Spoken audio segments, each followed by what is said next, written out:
The moment Clara stepped into the banquet hall that Saturday evening, she knew something was wrong. Her so-called friends were huddled together near the entrance, whispering and giggling like school children planning mischief. When they saw her, their eyes lit up with barely concealed amusement, and before she could even ask what was happening, they were ushering her toward a specific table at the back of the room. Table 17. The Lonely Hearts table, they called it, bursting into laughter as they pushed her forward. Clara's cheeks burned with humiliation as she realized what they had done. They had seated her next to Marcus Bennett, the quiet single father from their office building, the man who kept to himself and rarely spoke to anyone. It was their idea of a hilarious matchmaking joke, throwing two broken people together and watching what happened. Clara wanted to turn around and leave, to grab her coat and drive home to her small apartment where her 7-year-old daughter Rosie was staying with her grandmother for the night. But something stopped her. Maybe it was pride, or maybe it was the exhaustion of constantly running from everything that made her uncomfortable. So she straightened her shoulders, walked to table 17 and sat down beside Marcus without a word. He looked up from his untouched plate, and for a brief moment their eyes met. There was no judgment there, no pity, just a quiet understanding that they were both victims of the same cruel joke. They sat in silence for what felt like hours, surrounded by the noise and laughter of everyone else having a wonderful time. Two islands of solitude in a sea of celebration. You believe in kindness, second chances, and the beauty of unexpected connections? Please hit that like button. Leave a comment telling us where you're watching from. Share this story with someone who needs hope today, and subscribe to the Kindness channel. Your support means everything to us. As the evening wore on, something unexpected began to happen. Marcus turned to Clara and quietly asked if she wanted some water. It was such a small gesture, so simple and unassuming, but it broke through the wall of awkwardness between them. She said yes, and when he returned with 2 glasses, they began to talk. Not about the joke their colleagues had played on them, but about real things. Clara found herself telling him about Rosie, about how she worked 2 jobs to make ends meet, about the nights when she cried herself to sleep wondering if she was doing enough for her daughter. Marcus listened without interrupting, without offering empty platitudes or advice she had not asked for. When she finished, he shared his own story, and what Clara heard made her heart ache in ways she had not expected. Marcus was not just any single father. 3 years ago, he had lost his wife Sophia to cancer, leaving him to raise their 5-year-old son Nathan alone.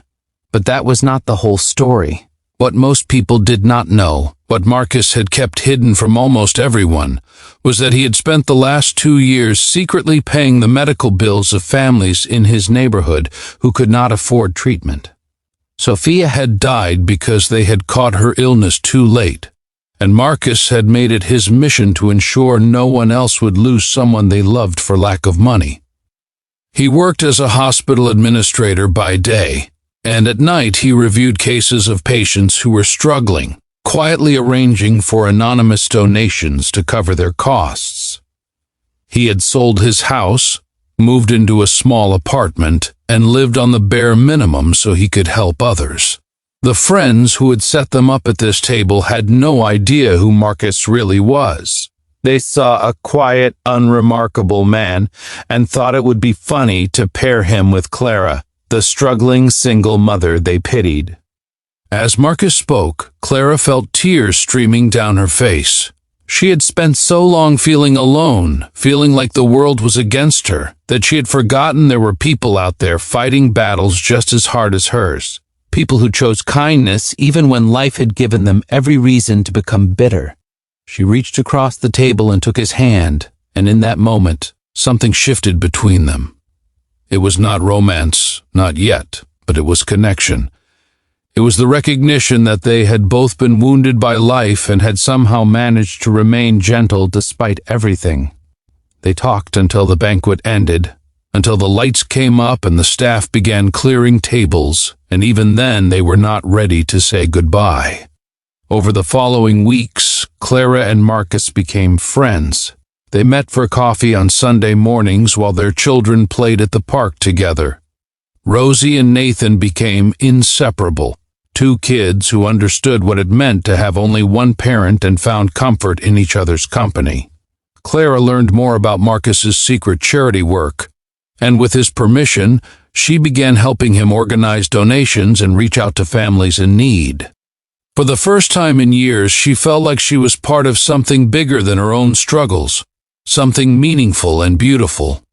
Marcus, in turn, found in Clara someone who understood his grief without trying to fix it, someone who let him be both strong and vulnerable at the same time. 6 months after that humiliating evening at Table 17, Clara and Marcus stood together at a fundraising event they had organized for families facing medical hardship. The banquet hall was packed with people who had heard about Marcus's quiet heroism and wanted to contribute to the cause. As Clara looked around the room, she thought about her former friends, who had set them up as a joke, never imagining that their cruel prank would lead to something so profound. She thought about how close she had come to walking away that night, how easily she could have missed this chance to discover not just who Marcus really was, but who she could become alongside him. If this story touched your heart, if it reminded you that kindness still exists in this world, please take a moment to like this video, leave a comment sharing your thoughts, and subscribe to our channel.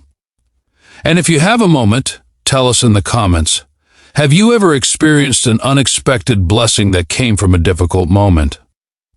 The truth was, Marcus and Clara did eventually fall in love, but not because someone pushed them together as a joke. They fell in love because they had walked through darkness and chosen to be light for each other. They fell in love because they understood that real connection is not about perfection or timing, but about showing up honestly and choosing compassion every single day. What started as humiliation at Table 17 became the greatest gift either of them had ever received. Proof that sometimes the universe works in mysterious ways, turning our deepest pain into our most beautiful purpose. And as they stood hand in hand, watching their children laugh and play, they knew that whoever Marcus really was, whatever labels people wanted to put on him, the only thing that mattered was this: he was home, and so was she.